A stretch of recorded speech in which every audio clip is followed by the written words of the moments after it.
السلام عليكم. شلون المواطنين؟ ان شاء الله بخير. والله مالي خلق اصور والجو برد يموت برد. بس اكو واحد هنا جاي جديد الامريكا صار له سنه ما اعرف، وقاعد ينزل فيديوهات. والله ثبرنا ثبر، يعني ثبرنا، وحتى خلى العالم بالعراق يقولون عنا كذابين، يمكن وحتى زعلوا علينا. يقول انا هنا اشتغل وبشغله اقدر اعيش 100 عائله. يعني يقول اللي بامريكا يشتغل يقدر يعيش. زين شلون تعيش 100 عائله؟ يعني اذا انت راتبك 1500 واجار سكنك 1000، شلون تعيش؟ اتقي الله، يعني اتقي الله. انت فرحان وجاي هنا وكاتل نفسك ايه حلو هنا، امريكا حلوه وامان وما حد يغبن حقك وحقك موجود. والله وبلد على عيننا وراسنا، ساعدونا.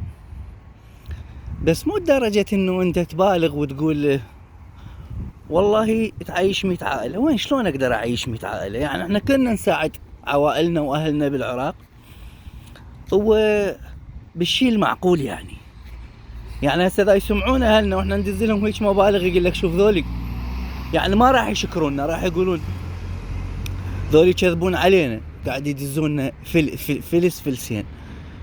فيعني واحد لما يحكي يتقي ربه.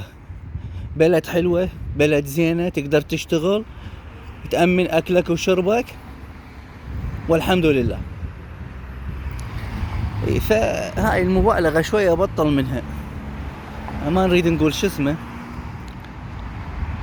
ويجي يحكي مثلا، يقول واحد قال لي انه انت ما تقدر تسيطر على ابنك او بنتك هنا. أنا لما بصراحة ما تقدر. يعني انا رجال ما متزوج، بس هنا الواحد ما يقدر يسيطر لا على ابنه ولا على بنته. ليش؟ لانه انت مو انت اللي تربيهم. يعني الطفل يروح للمدرسة ما يرجع الا من الصبح للمغرب، يجي يسوي الهوم وورك مالته وينام، والصبح يروح للمدرسة. فهم يربونه، يعني هاي حقيقة. والشي ثاني، احكي عن نفسي. هسه انا اذا متزوج وبنتي صارت شابة وجابت البوي فريند مالتها، قالت له والله هذا البوي فريند مالتها، انا شو اقدر احكي هنا؟ أنا قبل يذبوني بالسجن، لان احنا ببلد دينه مختلف، قوانينه مختلفة، عاداتهم مختلفة، ما تقدر تحكي. يعني هسه وحتى هذا اللي يحكي مثلا، انت اذا بنتك حبت لها واحد، شو تقدر تسوي لها؟ ما تقدر تسوي اي شيء. يعني هذا واقع هنا، لانك قانون هنا البلد بقانون. يعني مميزين المرأة صورة عامة، يعني بنية ولا ان كانت مرأة. يعني حتى المرأة اذا صاحبت واحد رجلها ما يقدر يحكيها، اذا مديدة عليها يذبونها بالسجن. هي هاي الحقيقة اللي هنا يعني. فهو جاي صار له يمكن يومين، سنة صار له، وبعده يعني بالنشوة مالته بالفرحة، وقاعد يحكي ويتفلسف. يعني هو رجال فقير، بس يعني هواي يتفلسف. فيا عمي، القوانين هنا ما تقدر تسيطر لا على ابنك ولا على بنتك. 18 يعني هي ب 18 يصير عمرها، مو مفهوم انه تطلع تروح مثلا تديح، لا. 18 يصير الواحد يعتمد على نفسه، يقومون يشتغلون بالعطلة الصيفية، يشتغل يساعد نفسه. يعني هذا الاعتماد على النفس. واذا راد يطلع من البيت يطلع، ما حد يقدر يمنعه، ولا واحد يقدر يوقف بوجهه. انا اعرف ناس،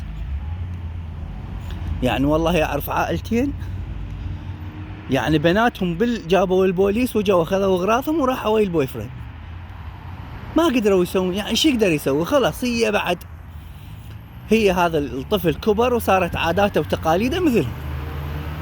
يعني اذا اجى هنا وكبر او انولد هنا بعد انقص. فهذا امر واقع، هذا امر واقع. يعني انت تربي وتتعب وتعلمها على الدين، بس بالنتيجة هي مختلطة بالمجتمع اللي عايشين احنا بيه، وعجبها واحد، خلص انت بعد سلم امرك لله. يعني اكو واحد هنا هم ولد نعرفه، بنته حبت واحد من اصحاب البشرة السمراء، بس ماكو، اصرت على ابوها قالت له الا اتزوجه وزوجته. يعني ابوها قال مثلا شو اسوي تريده خلاص، فزوجته بالعافيه عليها. هنا أنا ما يفرقون عادي، واحد يتزوج من اي طائفه من اي شكل عادي. فالفكره اللي حبيت اوصلها انه الانسان اذا يشتغل هنا لوش ما يشتغل ما يقدر يعيش له 100 عائله. سما العوائل بالقوه، لو ما العوائل عندها جهال والحكومه تساعد الجهال بالظلم. يعني هسه انا ما متزوج، الحكومه تقطع من عندي تاكس هواي تقريبا، يعني يوصل للنص، والله نص راتبي. يعني ضريبه ينقطع من عندي هواي، لان انا شنو ما متزوج. وكل سنه احنا نروح نسوي الضرائب مالتنا يرجعون لنا فلوس. يعني تصوروا المتزوج اللي عنده 3 جهال ضايفهم عنده يرجع له بحدود 13,000، الحكومه ترجع له 13,000. اما بالنسبه لي انا العزابي يرجع لي $700 او $800، ومرات اذا مشتغل اكثر ما يرجع لي شيء. هنا